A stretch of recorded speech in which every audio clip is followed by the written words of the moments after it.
সবাইকে রথযাত্রার শুভেচ্ছা জানাই। আজ আমি আমার বলরাম দাদা, জগন্নাথ দাদা, সুভদ্রা দিদিকে প্রতিষ্ঠিত করছি। ওই জন্য ভিডিওটা একটু করে রাখলাম, ভাবলাম একটু করে রাখি, সেটা থাকবে আমার ফোনে, পরেও দেখতে পাবো।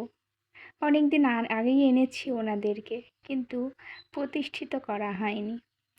আজকে মহাপ্রভুর দিন, ওই জন্য ওনাকে আজকে আমি চরমিত্র দিয়ে স্নান করিয়ে, গঙ্গা জল, চন্দন ও গোলাপ জল দিয়ে স্নান করিয়ে স্থাপন করছি। আমি অবশ্য জানি না কি কি লাগে, যেটুকু জানি সেটুকু দিয়েই করছি। ওনাদেরকে স্নান করানো হয়ে গেলে এবার নতুন বস্ত্র পরিধান করব, করিয়ে আমি ওনাদেরকে রেখে দেব ওনাদের জায়গায়। ওনাদেরকে কেমন লাগছে জানাবেন।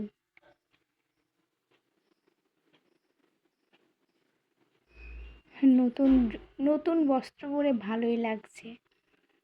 ওনাদেরকে আমি একটু চন্দন দিয়ে দিলাম, ফুল দিলাম পায়ে, তুলসী পাতা দিচ্ছি।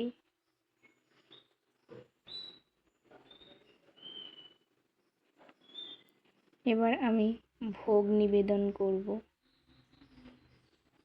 ধূপকাঠি দেখিয়ে, প্রদীপ জ্বালিয়ে ওনাদেরকে একটু আমি পুজো করে নিলাম। আপনারা জানাবেন আমার এই ভগবানদের কেমন লাগছে। জগন্নাথ দেব, বলরাম দেব, সুভদ্রা দেবী আমার বাড়িতে প্রথম পা রাখলেন তেনারা। আমি খুব ভাগ্যবান যে আমি ওনাদেরকে পুজো করতে পারছি। আমি যতটুকু সম্ভব ততটুকুই করেছি, যতটুকু জানি। ওর বেশি আমি আর জানি না, ওই জন্য যতটুকু আমি বাড়িতে যেভাবে আমি পুজো করি সেভাবেই করেছি। সব শেষে এই ছবিটা আমি দিয়েছি, কেমন লাগছে জানাবেন।